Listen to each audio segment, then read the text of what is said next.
My name is Bob Hollister. I'm a professor at Grand Valley State University. Climate change is that the climates are changing. They've always been changing, they'll always change.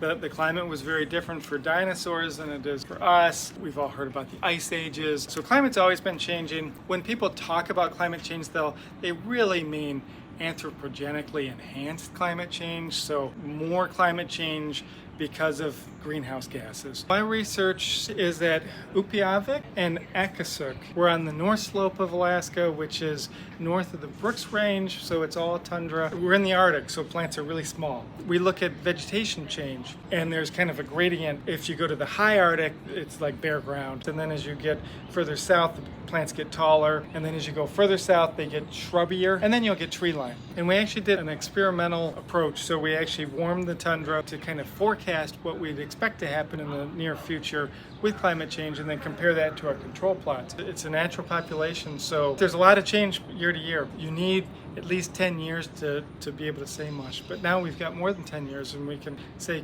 very concretely that the vegetation is changing, and those changes are in line with what we'd expect with warming. Some of the big things that we've seen are that plants get a little taller. If there's more vegetation up there, it absorbs more energy, and that warms the area. So that's probably the biggest, but certainly to people up there, you know, when the berries are there berries? Are the birds there earlier, later? Less sea ice. If you've got no ice, then the waves are bigger and you get coastal erosion. A lot of people use ice cellars. They do a lot of hunting and fishing. So they dig a hole for all your meat in the ice cellar.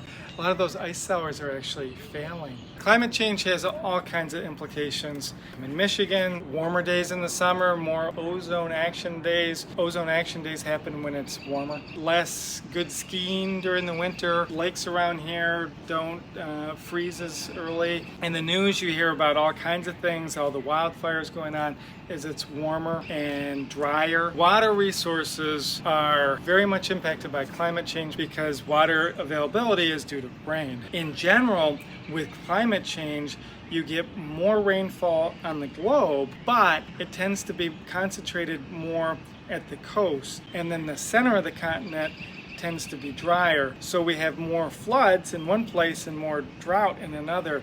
And those floods and those droughts are the things that really impact people. Very few people are concerned about an average day.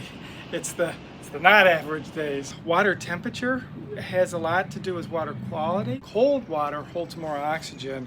If you're a trout fisherman, you know that. As the water gets warmer, it also changes your algae populations. One of the ones that seems to do really well with warmer temperatures are blue-grains. Blue-grains are associated then with lots of toxins and nasty stuff. So there's a lot of changes with climate change that are really impacting people. A lot of the things you can do that would do the most, you can't do individually. There's societal changes. So those are government policies, where you invest your money, what products you buy. It doesn't do any good if you use less electricity if you're on the grid that's burning coal.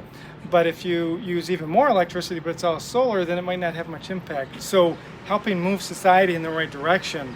A lot of people get really depressed about climate change, and it can be a depressing topic. But there's a lot of optimism out there. Don't get discouraged. There has been climate change in the past, so it's not like the world's going to end. You hear all this doom and gloom stuff. A lot of them are associated with mass extinctions. As a biologist, we don't want to be part of that. But be optimistic. We've made a lot of strides in the last few years, and every indication is we'll continue to do so.